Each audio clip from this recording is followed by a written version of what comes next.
Slides दिख रही है आपको? वॉइस आ रही है मेरी?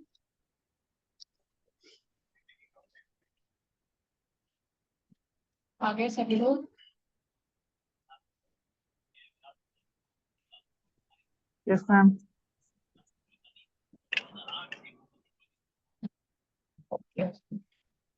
तो हमने क्या क्या कवर कर लिया है?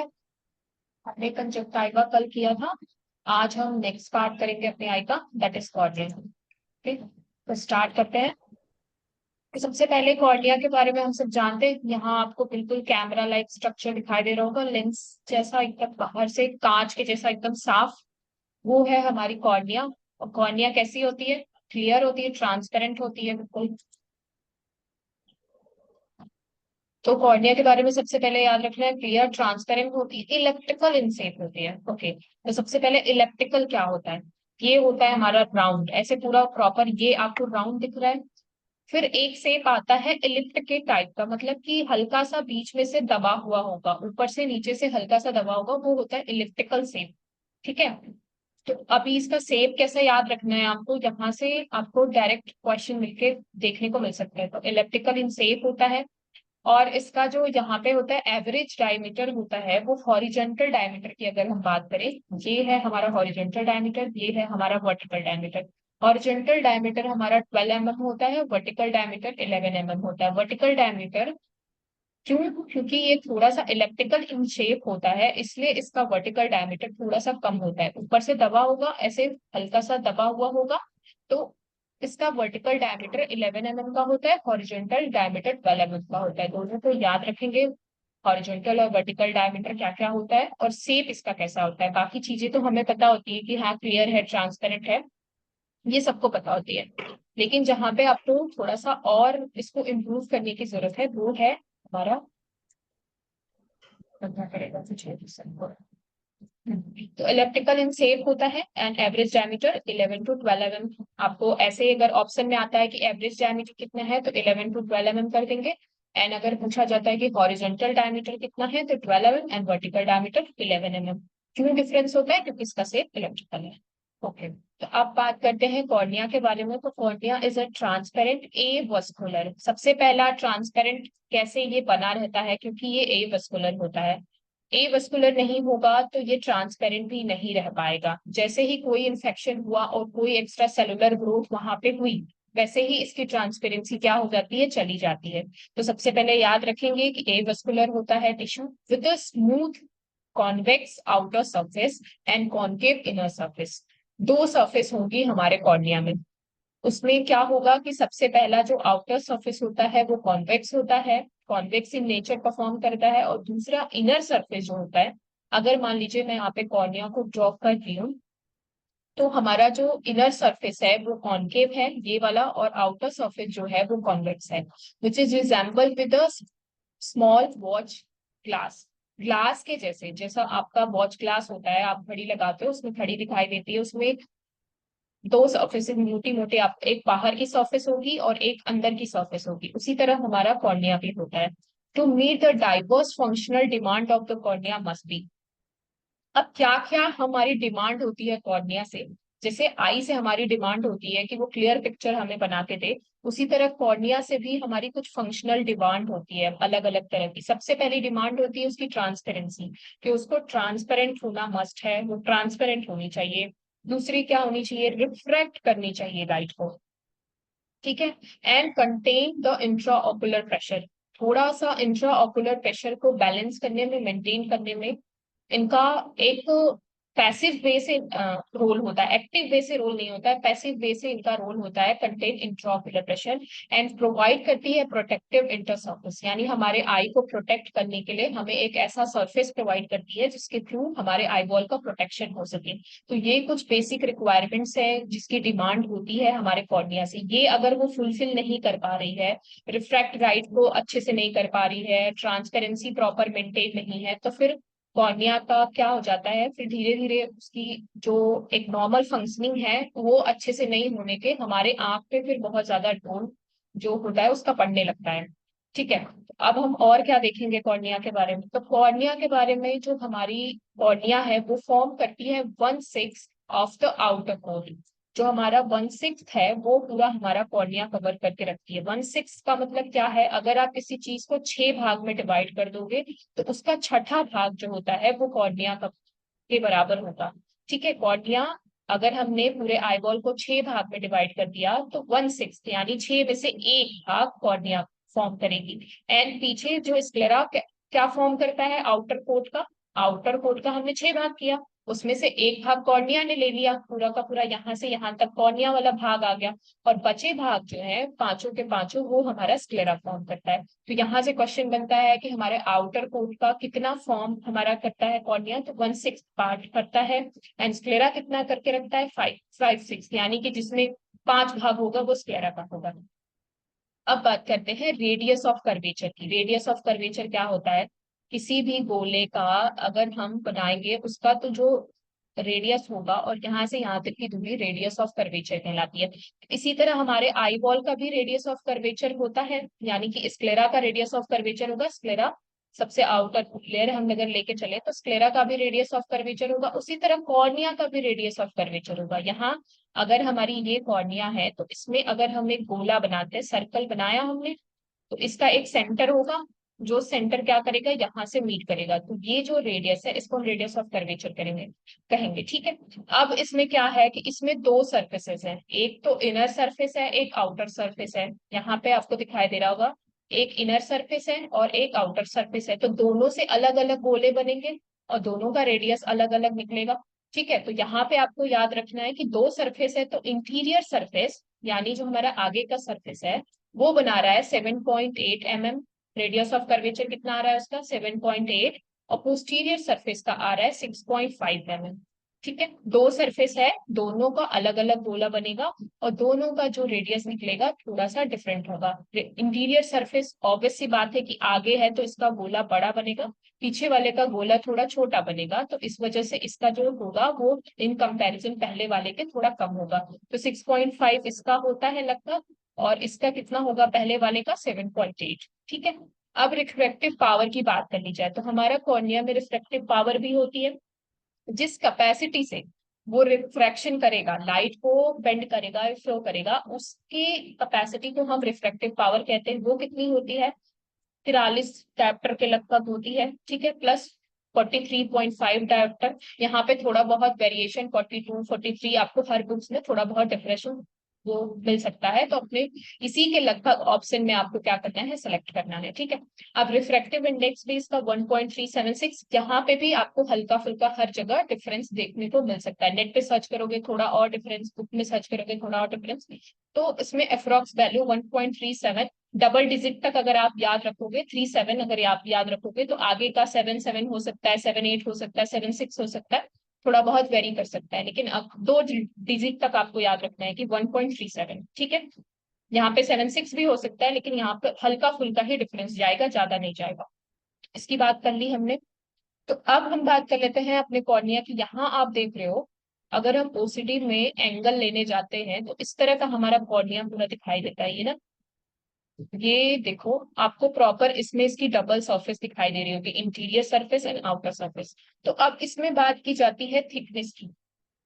Thickness of central part is 0.5 mm, यानी जो इसका सेंट्रल पार्ट है उसकी थिकनेस कितनी होती है और पेरिफेरल पार्ट की थिकनेस कितनी होती है। ये है इसका सेंट्रल पार्ट, इसकी थिकनेस होती है 0.52 mm। ठीक है, ये डेटा याद रखने हैं। और पेरिफेरल पार्ट की थिकनेस थोड़ी ज्यादा होती है, यहाँ पे अगर आप देखोगे तो ये थोड़ा सा ज्यादा चौड़ा है और इधर आते आते क्या हो जा रहा है, थोड़ा पतला सा हो जा रहा है। यहाँ पे चौड़ाई इसकी ज्यादा है, तो इसकी थिकनेस क्या होती है, जो पेरिफेरल पार्ट होता है उसकी थिकनेस 0.6 mm होती है, यानी सेंट्रल पार्ट से थोड़ा ज्यादा थिक होता है। ठीक है, अब बात करते हैं थोड़े और डायमेंशंस की कि क्या क्या और डायमेंशंस हमें देखने को मिल सकते हैं। यहाँ पे हमने तो सब बात कर ली इंटीरियर। अब हम बात करते हैं माइक्रोकॉर्निया। आपने सुना होगा माइक्रोकॉर्निया, मैक्रोकॉर्निया। माइक्रो का मतलब ही होता है छोटा, मैक्रो का मतलब होता है बड़ा। तो छोटी कॉर्निया, जब उसका जो डायमीटर होगा वो 10 mm से कम होगा, ठीक है, तब हम उसको क्या कहेंगे, माइक्रोकॉर्निया। और जब उसका हॉरिजॉन्टल डायमीटर जो होगा वो हमारे 13 mm से ज्यादा होगा, तब हम उसको क्या कहेंगे, कि वो माइक्रोकॉर्निया है। ठीक है, 10 mm से अगर लेस देन 10 mm है तो वो माइक्रोकॉर्निया कहलाएगा, और 13 mm से ज्यादा है तो उसे हम माइक्रोकॉर्निया कहेंगे। यहाँ पे आप देख रहे हो, तो अब देखो, the central 1/3 is known an optical zone. अब कॉर्निया में अगर आप बात करेंगे ऑप्टिकली, तो अलग अलग जोन को अलग अलग नाम से बुलाया जाता है।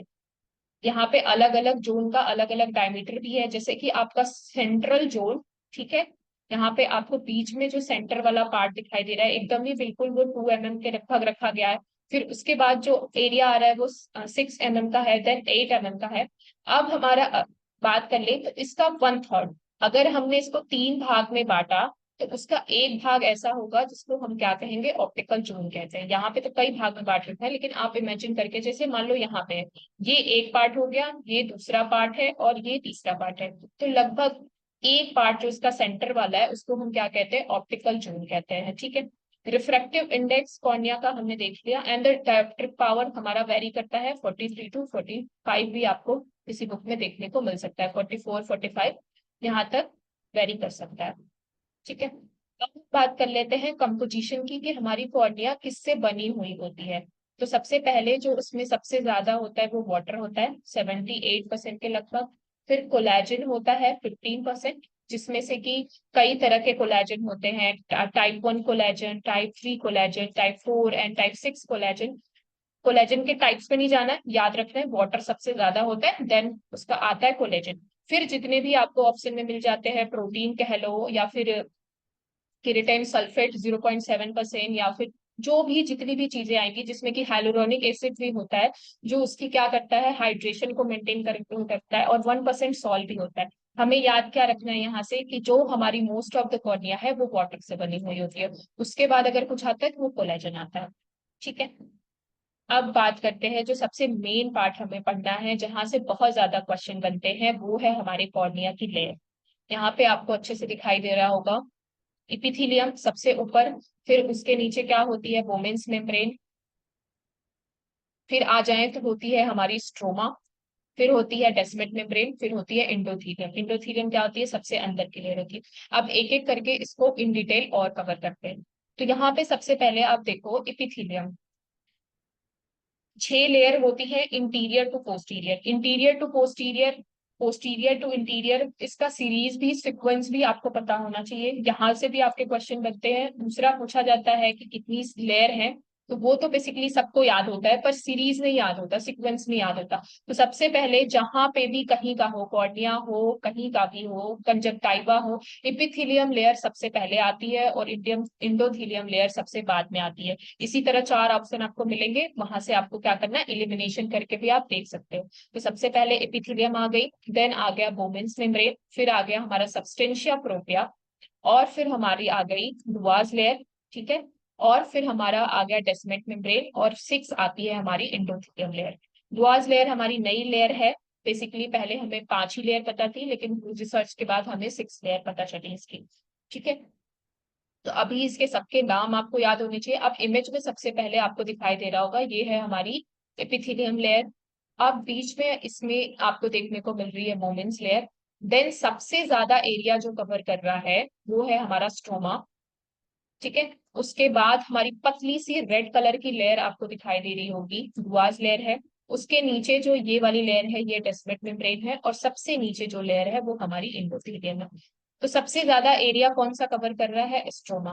तो इसकी जो रिफ्रैक्टिव इंडेक्स और ये सारी चीजें हैं, ये भी हमारा स्ट्रोमा ही कंट्रोल करता है। तो इस तरह का क्वेश्चन भी आपको मिलेगा, तो वहां कंफ्यूज नहीं होना है, क्योंकि जो एरिया सबसे ज्यादा है उसी का रोल सबसे ज्यादा होगा।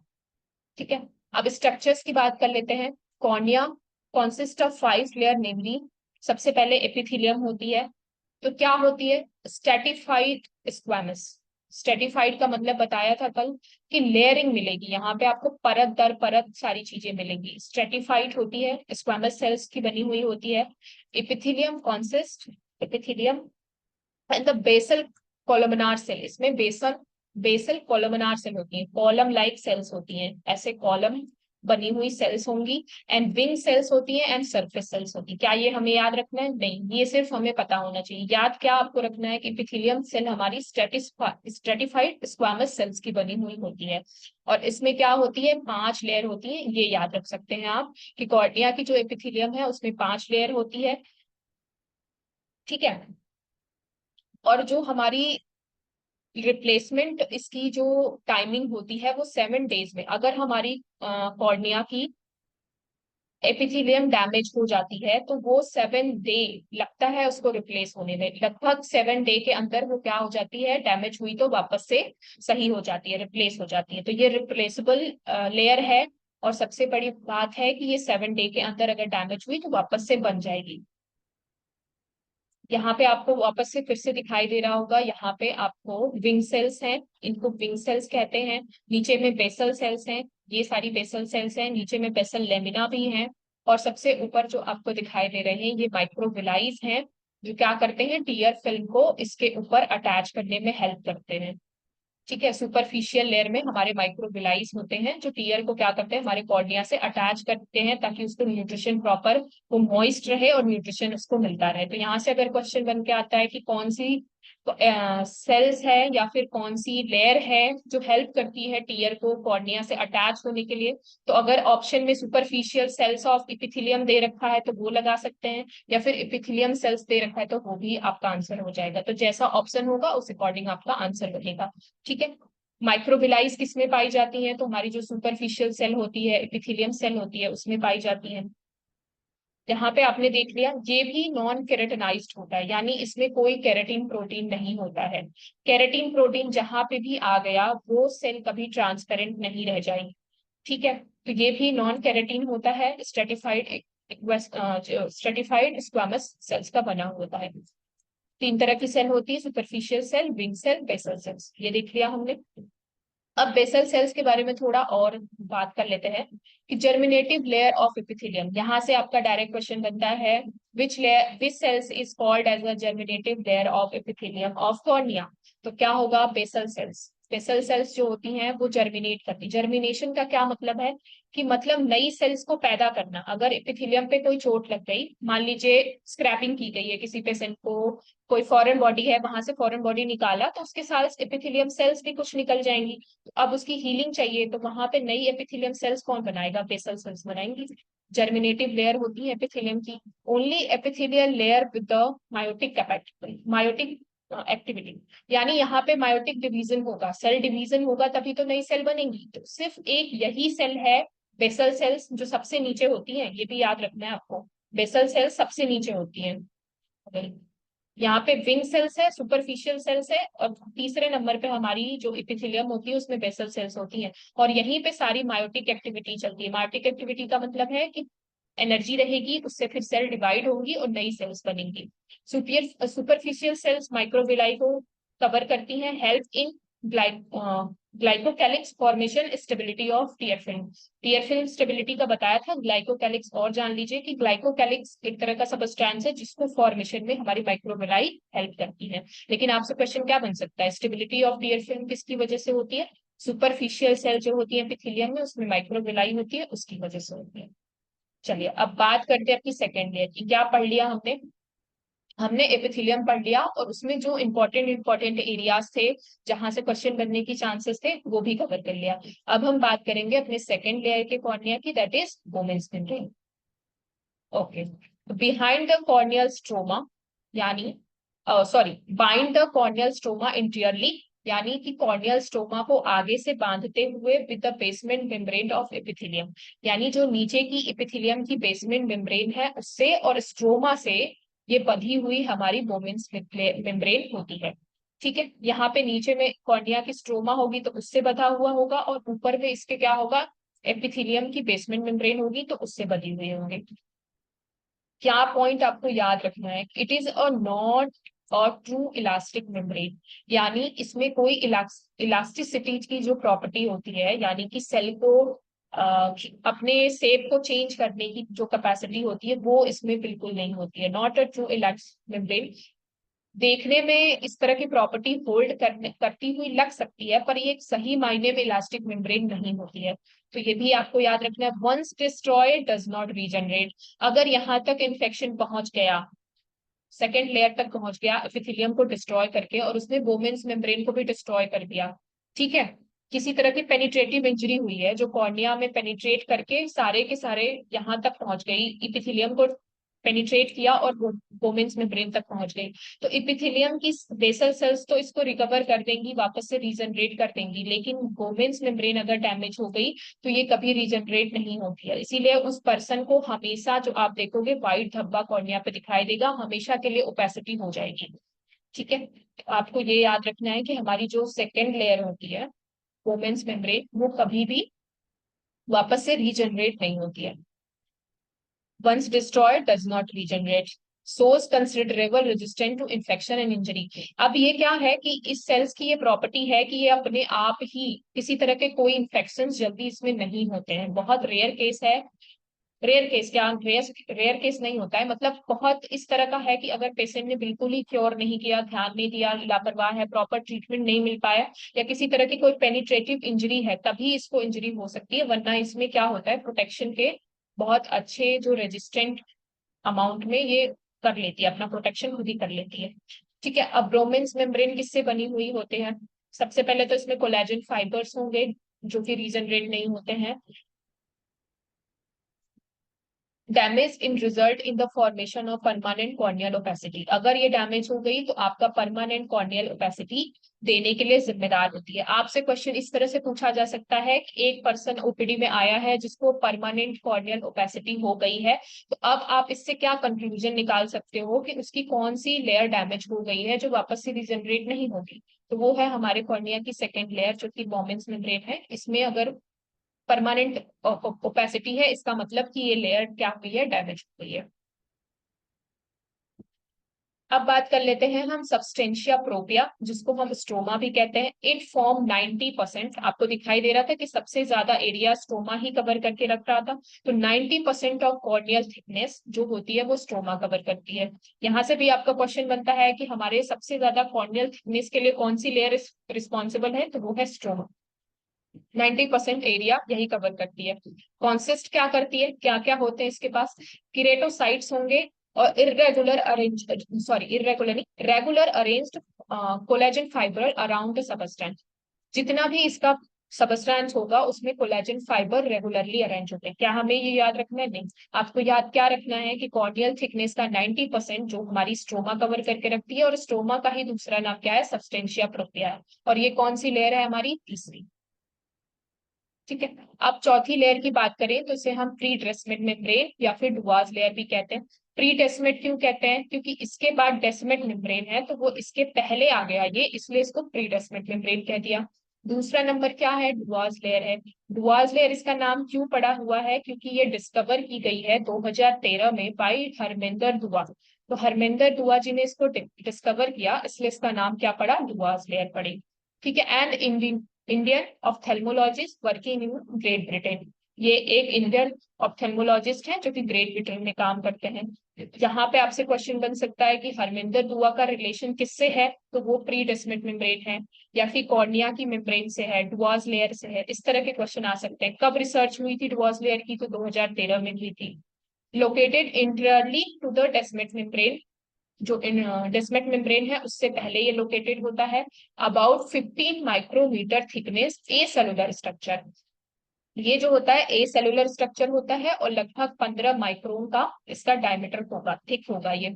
Very strong and invasive to air, यहाँ पे भाई साहब इतना स्ट्रॉन्ग होता है ये कि यहाँ पे एयर भी पास नहीं कर सकती, ठीक है, और बहुत स्ट्रॉन्ग होता है। यहाँ पे किसी तरह का कोई इन्फेक्शन पेनिट्रेट, इतना डीप पेनिट्रेशन होता ही नहीं है किसी इन्फेक्शन का, इतनी ज्यादा यहाँ पे एयर भी पास नहीं कर सकती, तो माइक्रो ऑर्गेनिज्म कहाँ से जाएंगे जब एयर ही नहीं जा सकती। तो ये बहुत ही स्ट्रॉन्ग हमारी लेयर है, बहुत ही स्ट्रॉन्ग प्रोटेक्शन के लिए लगाई गई होती है।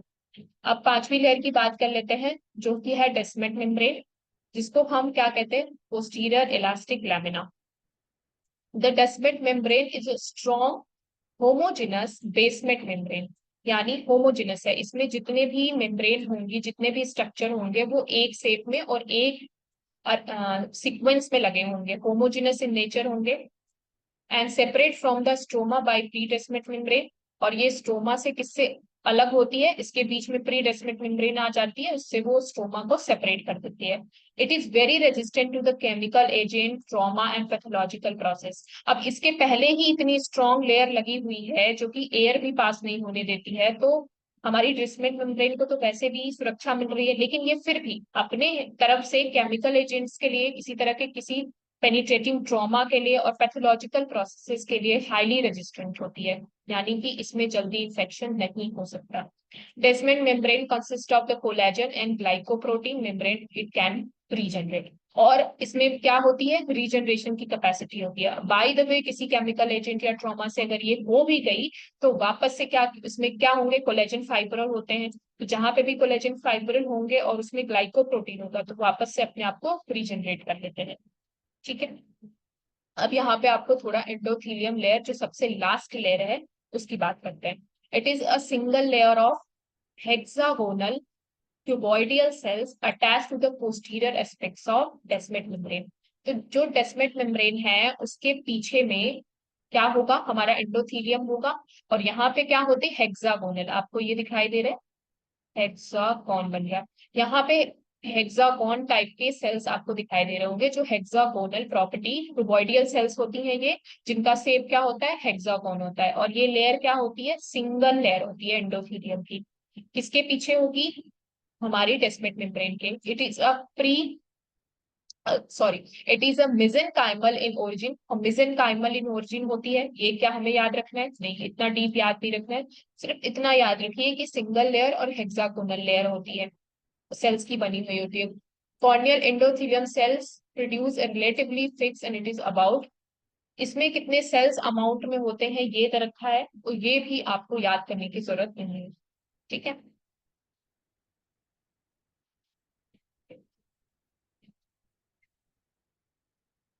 एंडोथेलियम इज रिच इन सब सेलुलर ऑर्गेनेल। सब सेलुलर ऑर्गेनेल में क्या होता है, इसमें बहुत ज्यादा रिचनेस होती है। सब सेलुलर ऑर्गेनेल का मतलब क्या है, वो सेल ऑर्गेनेल जो सेल के अंदर होते हैं और वो क्या करते हैं, सेल को मेंटेन रखने में हेल्प करते हैं। जैसे कि लार्ज अमाउंट में हमें माइक्रोकॉन्ड्रिया मिलेगा, both rough and smooth endoplasmic reticulum मिलेगा, एंड फ्री राइजोसोम्स मिलते हैं। Endothelium cells extremely active in metabolic capacity, सबसे ज्यादा मेटाबॉलिक एक्टिविटी हमारी इंडोथीलियम सेल्स में होती है।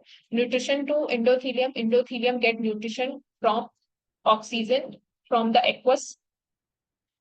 सबसे न्यूट्रिशन कहाँ से मिलता है एंडोथीलियम सेल्स को, तो न्यूट्रिशन मिलता है बाई एयर, ऑक्सीजन से, या फिर एक्वस ह्यूमर से, जो हमारा एक्वस होता है उसके थ्रू।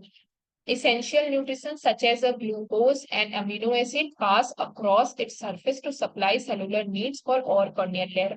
और ये यहाँ से जो essential nutrition है, जैसे कि ग्लूकोज हो गया, अमीनो एसिड हो गया, ये इसी के थ्रू क्या करते हैं, पूरे के पूरे कॉर्निया लेयर को मिलते रहते हैं, सप्लाई होते हैं। किसके थ्रू होते हैं, एंडोथेलियम जो सबसे लास्ट लेयर होती है उसके थ्रू होते हैं।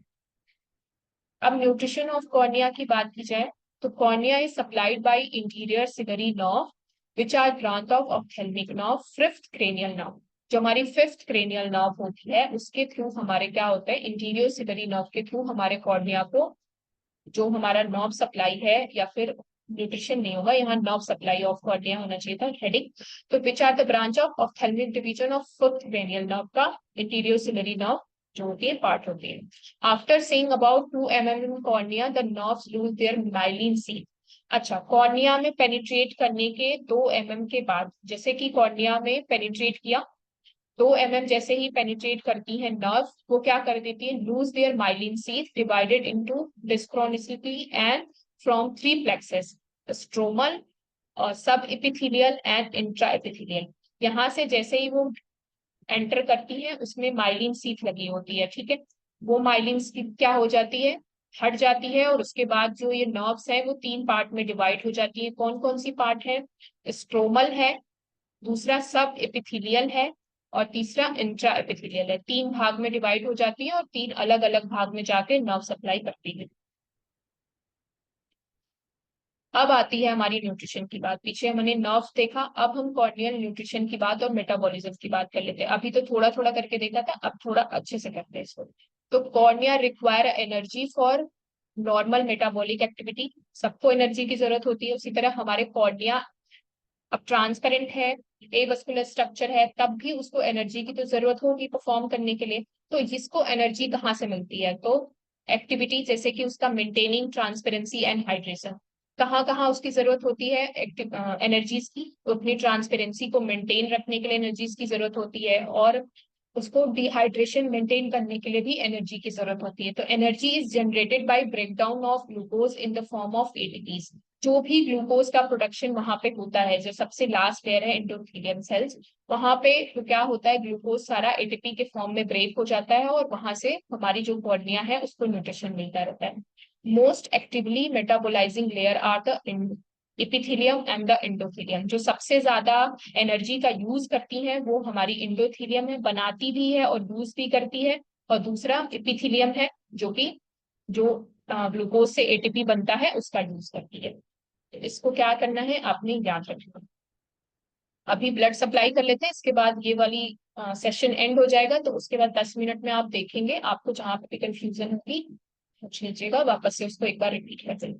तो ब्लड सप्लाई ऑफ कॉर्निया क्या है? It is a normal condition. Cornea does not contain any blood vessels.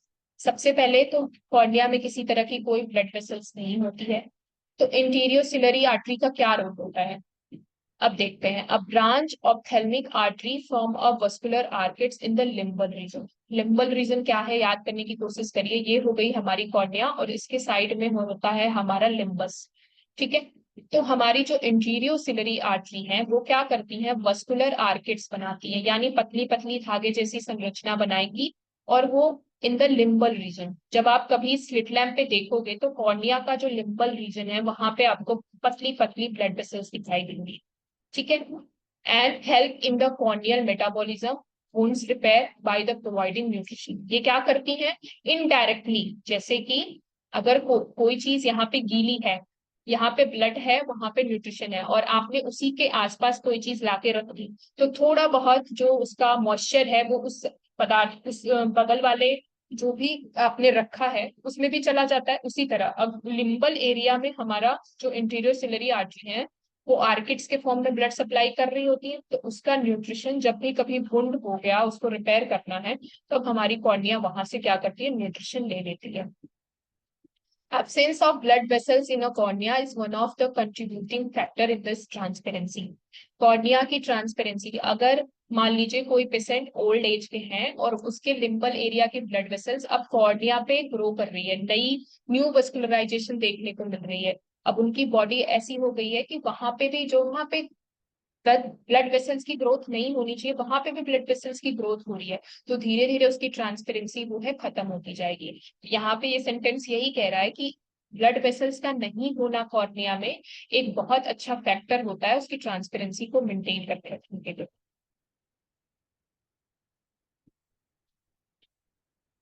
अब सोर्स ऑफ न्यूट्रिशन में हमें ऑक्सीजन की भी जरूरत पड़ेगी। तो ऑक्सीजन तो हमें ब्लड तो मिल नहीं रहा है डायरेक्टली, तो ऑक्सीजन कहाँ से मिल रहा है?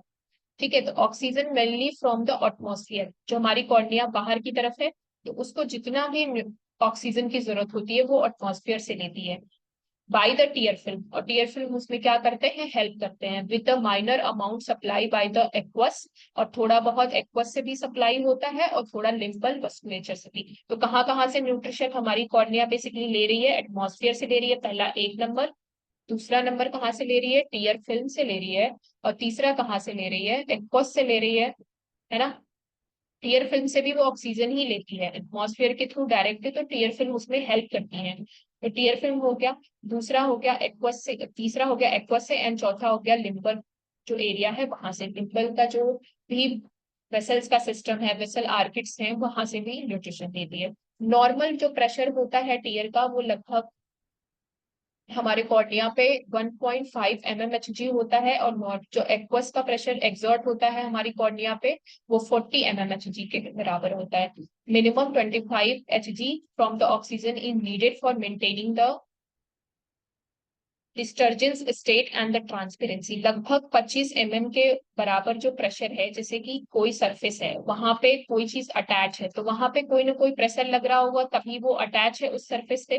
तो लगभग हमारा 155 के लगभग हमारा नॉर्मल प्रेशर होता है। मिनिमम हमें 25 का तो प्रेशर चाहिए ही। मान लीजिए टीयर फिल्म बहुत कम हो जाती है, वहां पे सिक्रीशन ही नहीं हो रहा है, तो इतना प्रेशर हमें मेंटेन नहीं मिल पाएगा अपनी कॉर्निया पे।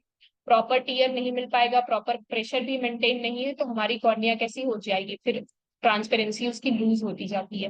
तो इतना नॉर्मल हमारा प्रेशर उसमें होना चाहिए। ठीक है, अब कॉर्नियल ट्रांसपेरेंसी की थोड़ी और डिटेल में बात कर लेते हैं। कॉर्निया की ट्रांसपेरेंसी बहुत इंपॉर्टेंट है, सारी चीज उसी पे डिपेंड करती है। अगर ट्रांसपेरेंसी नहीं रहेगी तो रिफ्रैक्शन भी नहीं होगा, और जो भी हमें रिफ्रैक्टिव पावर मिल रही है वो भी नहीं मिल पाएगी। तो कॉर्निया 100% नियरली कैसे ट्रांसपेरेंट रहती है उसके बारे में दो हमारे पास थ्योरीज हैं। वो थ्योरीज किस पे बात कर रही है, स्ट्रोमा लैमेली के अरेंजमेंट पे। जो हमारी स्ट्रोमा लेयर है उसमें हमारी सेल्स हैं, स्ट्रोमा लैमेली प्रेजेंट्स है। वो क्या कर रही है, उनका कहना है, मॉरिस जी का कहना है, जो कि 1957 में इस थ्योरी को दिए थे, उन्होंने कहा कि transparency of stroma is due to. तो अब आपको यहाँ से क्वेश्चन बनेगा कि कॉर्निया की ट्रांसपेरेंसी किस लेयर पे डिपेंड करती है, तो आप भूल के एपिथेलियम मत दे दीजिएगा, क्योंकि 90% पार्ट हमारा स्ट्रोमा है, तो हमारी ट्रांसपेरेंसी भी स्ट्रोमा पे डिपेंड करती है। इसी के जो अरेंजमेंट होते हैं उस पर डिपेंड करती है। तो इसमें क्या अरेंजमेंट होता है, lattice arrangement of collagen fibril.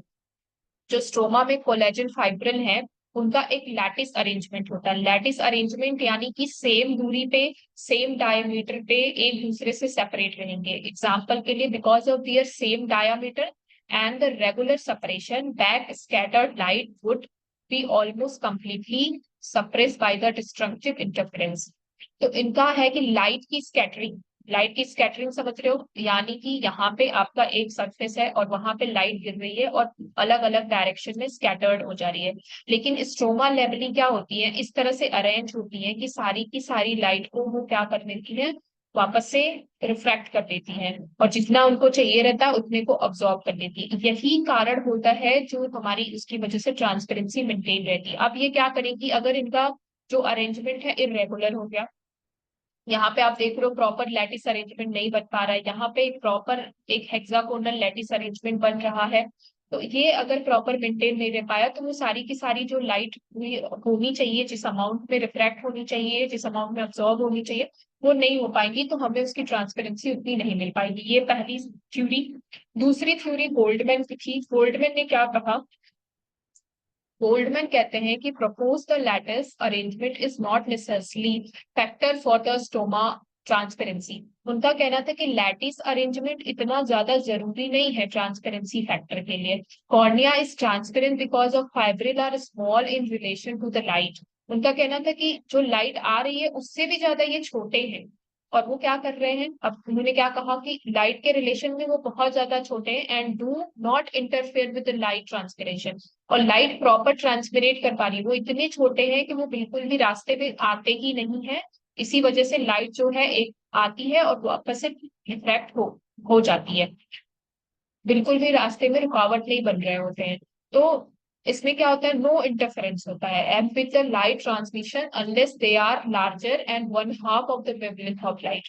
उनका कहना था कि अगर इनका शेप बड़ा हो गया किसी वजह से, ये छोटे छोटे थे तब तो पूरा रिफ्लेक्शन अच्छे से हो रहा था, और अभी इनका शेप प्रॉपर बड़ा हो गया तो जिस अमाउंट में लाइट का रिफ्लेक्शन होना चाहिए उस अमाउंट में नहीं हो पाएगा। तो उनका अरेंजमेंट मैटर नहीं करता है, बट उनका साइज मैटर करता है। इन्होंने कहा कि उनका अरेंजमेंट से कोई खास फर्क नहीं पड़ता कि वो किस तरह से हैं, ऊपर नीचे हैं, बल्कि उनके शेप से फर्क पड़ता है कि अगर वो छोटे थे, जिस शेप में थे तो प्रॉपर, जिस नॉर्मल शेप में रहेंगे तो प्रॉपर रिफ्लेक्शन होगा, बल्कि बड़े हो जाएंगे अपनी शेप से, बहुत ज्यादा बड़े हो जाएंगे तो प्रॉपर जो उनका वेवलेंथ है वन हाफ से भी ज्यादा बढ़ जाएंगे। ठीक है, तो वो रास्ते में रुकावट बनने लगेंगे जिससे ट्रांसपेरेंट नहीं रह जाएगी हमारी cornea. Both theories are failed to explain why there is a corneal clouding occur with the rise IOP. ये दोनों थ्योरी अपनी अपनी जगह सही थी, पर ये ये बताने में फेल हो गई कि कॉर्निया में क्लाउडिंग क्यों हो जाती है अगर बहुत लंबे टाइम तक आईओपी राइज रहता है किसी पेशेंट का, तो वो कॉर्निया में क्यों क्लाउडिंग हो जाती है, उसमें क्या रिलेशन है स्ट्रोमा लेमनी का, अरेंजमेंट का, शेप का, आईओपी के बढ़ने की वजह से ऐसा क्यों हो जाता है, why there is corneal clearing occur in the reduction of IOP, और कैसे अगर आईओपी बहुत रिड्यूस हो जाती है, जैसे ही दवा दी जाती है और आईओपी कंट्रोल होने लगती है, कुछ दिन के बाद देखा जाता है कि कॉर्निया में क्लियरेंस आ गया, क्लाउडनेस कम हो गई, तो उनका वो एक्सप्लेन नहीं कर पाए, ना ही गोल्डमैन एक्सप्लेन कर पाए, ना ही मॉरिस एक्सप्लेन कर पाए। ठीक है, अब दूसरी बात कर लेते हैं, इनकी थ्योरीज तो हमने देख ली, बाकी और क्या फैक्टर रहते हैं कॉर्निया की ट्रांसपेरेंसी को मेंटेन करने में। तो कॉर्निया की transparency corneal epithelium and tear film की वजह से भी मेंटेन होती है। कॉर्नियल एपिथेलियम में कैसे, नॉन केरेटिनाइज, बार बार एक चीज बोल रही हूँ, इसको याद रखना है कि एपिथेलियम हमारी नॉन केरेटिनाइज्ड है। कभी भी कोई इन्फेक्शन हो गया और इसमें केरेटिन प्रोटीन का फॉर्मेशन हो गया, बैक्टीरियल वायरल किसी भी पेनिट्रेटिव इंजरी की वजह से, तो ये क्या हो जाएगी, ओपेक हो जाएगी, व्हाइट व्हाइट सबका आपको वहां दिखाई देने लगेगा, और वहां का जितना भी एरिया है वो रिफ्रैक्शन नहीं करेगा, तो उसकी वजह से रिफ्रैक्टिव इंडेक्स कम होगा, रिफ्रैक्टिव पावर भी कम हो जाएगी। और regular and uniform arrangement of collagen epithelium, सबसे, और कोलेजन जो है वो प्रॉपर कॉर्नियल एपिथेलियम में जितने भी चीजें हैं वो रेगुलर अरेंजमेंट में होनी चाहिए। Junction between cells and its compactness and also the tear film maintain the homogeneity its refractive index, और टीयर फिल्म जो है वो प्रॉपर तरीके से एक समान पूरे कॉर्निया पे फैली हुई होनी चाहिए, ताकि उसकी होमोजेनिसिटी बनी रहे, हर जगह वो प्रॉपर अमाउंट में फैली हुई होनी चाहिए, उसका प्रेशर जो एग्जर्ट कर रही है जिस अमाउंट में वो न्यूट्रिशन दे रही है, ऐसा नहीं कि सिर्फ एक ही तरफ कॉर्निया के हमारी टीयर फिल्म है तो सिर्फ इतने ही पार्ट को न्यूट्रिशन मिल रहा है, तो इतना पार्ट जो है वो पूरा रफ हो जाएगा और धीरे धीरे यहाँ की ओपेसिटी जो कॉर्नियल ट्रांसपेरेंसी है वो चली जाएगी। इसीलिए ड्राइनेस जो होता है वो हमारी कॉर्निया की ट्रांसपेरेंसी को रिड्यूस करने में बहुत ज्यादा रोल प्ले करता है। जिस टीयर फिल्म जो इवापोरेट हो जाती है या प्रॉपर सिक्रीशन नहीं हो पाता है, तो दो चीजें हैं, स्ट्रोमा लेमनी का अरेंजमेंट और स्ट्रोमा का अलग है, बाकी और फैक्टर है जो कि एपिथेलियम सेल्स नॉन केरेटिनाइज और यूनिफॉर्म होनी चाहिए, रेगुलर होनी चाहिए, और टीयर फिल्म प्रॉपर होमोजेनिसिटी होनी चाहिए विद इट्स रिफ्रैक्टिव इंडेक्स, उसका रिफ्रैक्टिव इंडेक्स जो टीयर फिल्म का है वो ही मेंटेन होना चाहिए प्रॉपर। ठीक है, रिलेटिव एंड विच गर्जन्स स्टेट ऑफ नॉर्मल कॉर्निया, उसकी जो शेप है, साइज है, डायमीटर है, कॉर्निया की नॉर्मल होनी चाहिए। ठीक है, और कॉर्नियल एवस्कुलैरिटी कई बार होता है ओल्ड एज में जाने पे उसमें वेसल्स डेवलप होने लगती हैं, जो हमारी लेमिला है वहां से जो वेसल्स यहाँ पे आपको पतली पतली दिखाई दे रही होती है, वो हमारे कॉर्निया पे हल्का हल्का सा आने लगती है, तो इसकी वजह से हमारी कॉर्निया भी न्यू वस्कुलराइजेशन हो जाता है, तो कॉर्निया की ट्रांसपेरेंसी धीरे धीरे लूज हो जाती है। And non myelinated nerve fibres, non myelinated nerve fibres का भी रोल होता है, अभी पीछे बताया था कि अगर वो माइलिनेटेड हो गई, यहाँ पे 2 मीटर चलने के बाद इन्होंने अपना पूरा माइलिनेशन लूज कर दिया, और अगर गलती से ये माइलिनेटेड हो जाती है, बॉडी में ऐसा कोई फंक्शन होता है जिसकी वजह से ये माइलिनेटेड हो गई, तब भी इनका जो कॉर्निया की ट्रांसपेरेंसी है वो धीरे धीरे लूज होने लगती है। तो नॉन माइलिनेटेड नर्व फाइबर होनी चाहिए, कॉर्निया एवस्कुलर होनी चाहिए, और cornea normal shape and size में अपने नॉर्मल स्टेट में होनी चाहिए। ठीक है, तो ये सारी चीजें हमारी कॉर्नियल ट्रांसपेरेंसी को अफेक्ट करते हैं। अभी यहाँ तक कोई कंफ्यूजन है किसी को, वापस से कुछ रिपीट करना है क्या? मैम वस्कुलैरिटी वाला पॉइंट एक बार फिर से बता दीजिए। ए वस्कुलर का मतलब क्या है, वस्कुलर का मतलब क्या समझते हो आप, पहले मुझे बताओ। मैम वेसल्स का ब्लड मतलब क्या, वेसल्स। वहां पे ब्लड वेसल्स वेसल्स। प्रेजेंट हैं, है ना, और ए वेस्कुलर लगा दिया मतलब कि वहां पे ब्लड वेसल प्रेजेंट नहीं होनी चाहिए, इसी तरह की नई ग्रोथ नहीं होनी चाहिए, है ना। जी। हाँ, ए वेसल ए लगा दिया उसका मतलब है कि वो एब्सेंट होना चाहिए, ए वेस्कुलर होनी चाहिए। विनोद जी आपका क्या डाउट था, अभी आप प्रेजेंट हैं, आप सुन पा रहे हैं मुझे?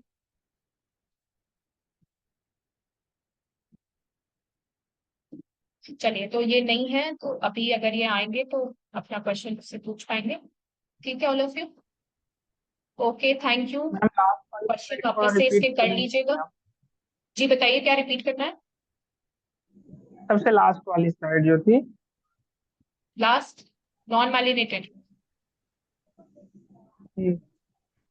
ओके, यहाँ पीछे मैंने क्या बताया, आ जाते हैं नौ।